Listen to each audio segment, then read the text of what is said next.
Hey guys, Drifter here. Today I've got some more info for you about the Black Ops 3 kind of teaser marketing campaign. They've moved off of Snapchat and onto Twitter. I have a big update of the Snapchats as well, and we're going to be talking about Project MKUltra, which is an actual government program that existed in the 50s and 60s to study mind control and psychoactive substances and all sorts of fun stuff like that.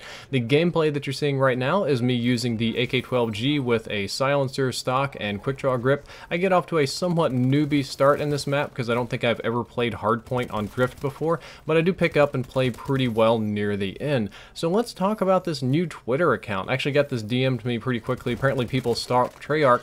Treyarch followed this seemingly random account called @the_Unmarked Man, and if you go check out this account on Twitter, it's very, indescript. We have this guy standing on the background. You can't quite make out his figures, and he has exactly one tweet, and it says the incident changed everything, and that's it. Again, this would be kind of boring, easy to miss, easy to ignore, except for the fact that Treyarch followed this account, and I mean the actual verified @Treyarch, developer account with all, how many 100,000 followers they have, and they were this account's first followers. So I'm assuming this is part of the marketing campaign. The only one tweet, the incident hints to all the Black Ops stuff.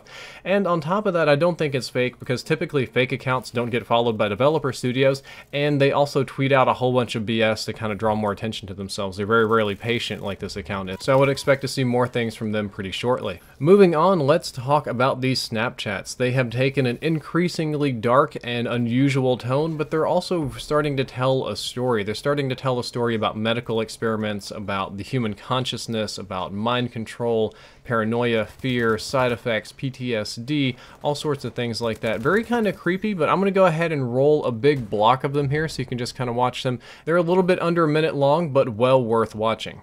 I am deeply optimistic about this project's potential. Of course, the human consciousness is fundamentally unpredictable. Following minor seizures, subjects D2 reported a brief period of impaired hearing. Similarly, D5 complained of a decreased sense of taste. Base fears, phobias, and even dreams contribute to a temporary overload of their conscious minds. Several subjects have experienced fleeting bouts of paranoia. The duration of these episodes can range anywhere from a few seconds to several hours. Subjects appear unable to distinguish the implanted memories from their own. So kinda creepy, right? Kind of unsettling.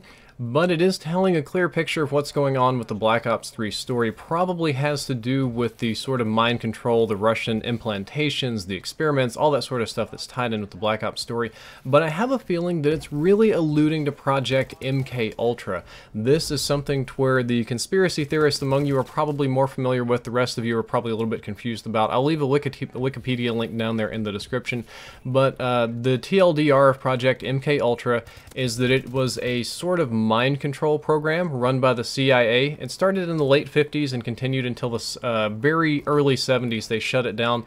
The goal was that they heard rumors that the Soviets were investing all these resources in psyops and mind control, and that the Koreans were experimenting on our POWs to learn how to control their minds and brainwash them, and all these other the Vietnamese were doing counter brainwashing techniques. And this was a time where we were very actively locked in the Cold War with the Soviet Union, where any technological advance that they had going on, we had to mirror, we had to keep up, we had to push forward with.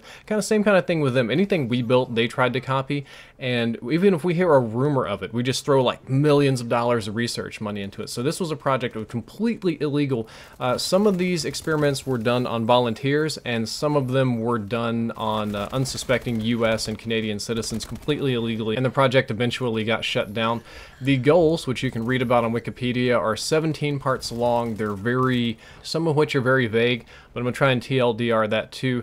They were trying to find substances with which they could either mind control somebody, cause people to be disoriented, cause people to age faster or slower, something that they could intoxicate people almost as much as they could with alcohol. They wanted to find methods to help US soldiers prevent brainwashing techniques and interrogation. They wanted to find better interrogation and brainwashing techniques. They tried hypnosis, psychosis, mind control, all sorts of things. Implanted memories, like the Snapchats was also a thing. If I'm not mistaken, it was either this project or another one. They tried to brainwash people into assassinating Castro. It didn't work very well. Or hypnotize them. They wanted to hypnotize them so they would hear like a trigger word and assassinate Castro. And that's where if you've seen movies and TV where people get brainwashed and have this trigger word and then they go crazy and start killing people or whatever, that's really where this came from. That was where that's all sort of based on. Unfortunately, the majority of these experiments were deemed failures. They didn't work very well. They were all very weird. They really screwed up the patients very, very badly. But a lot of the documentation was destroyed when this was shut down, when it went public. A lot of it probably didn't go public, and I know that there were other programs like this one that didn't go public, so we don't know exactly for sure how many of these experiments were successful or not. Just in this case, the vast majority of these experiments were unsuccessful. Also did a lot of weird stuff with LSD. They'd load people up with LSD and see what they could do or see what they can make them think, and I don't know. If you guys know anything about LSD, it's a really strong hallucinogen. You get weird stuff going on. This wasn't just in the US too. We also did a little bit of this in Canada, so I know I have a lot of Canadian viewers. You should also feel bad about your government and what's going on there. After it did get revealed publicly, there was a huge backlash. Got shut down, heads rolled, people fired, other people kind of disappeared, so to speak. Ted Kennedy spoke out about it. We'll talk about him later on. But there's some other kind of unusual things. There's some very notable victims of Project MKUltra, because this wasn't a handful of people. This wasn't a dozen people. This wasn't 100 people. This was thousands of people that were experimented on, that they tried to brainwash, mind control, all this sort of stuff. We have the author of One Flew Over the Cuckoo's Nest. We have Robert Hunter, who's a singer. Kathy O'Brien, Candy Jones, and probably the most interesting one is Ted Kaczynski. If you have heard that name before, it's probably because he's the Unabomber. He bombed the World Trade Center and sent some mail bombs to other people. Ted Kaczynski was a product of Project MKUltra. He was a little bit crazy before, but he also took part in some experiments while attending Harvard University, the goal of which was to induce extreme stress, and it made him worse. It screwed him up worse, and I don't know if it's that caused him to bomb people or not, but it certainly didn't help anything. A lot of conspiracy theories surrounding this too. The guy that assassinated Robert F. Kennedy is sometimes claimed to have been a victim of Project MKUltra, depending on what story or whatever you read. Sometimes he say he can't remember doing it. He can't remember his confession. He felt like he was brainwashed. I heard one, he said, it's like, I went to go meet this pretty girl at a bar and I took a drink, and the next thing I knew I woke up and I was in jail. And anything. The Jonestown Massacre, there's so much stuff tied to Project MKUltra, which means there's so much cool stuff that you could do with the Black Ops campaign that people might be interested in. And I just thought I'd give you a little bit of background on this, just gabble about it a little bit. It's just something that not a lot of people know about. I hope you enjoyed the video. Hope you learned something useful. I personally hope that some of this shows up in Black Ops 3, because that would be really cool for like a conspiracy nerd like me. And as always, if you enjoyed, don't forget to like, favorite, and subscribe. Drifter out.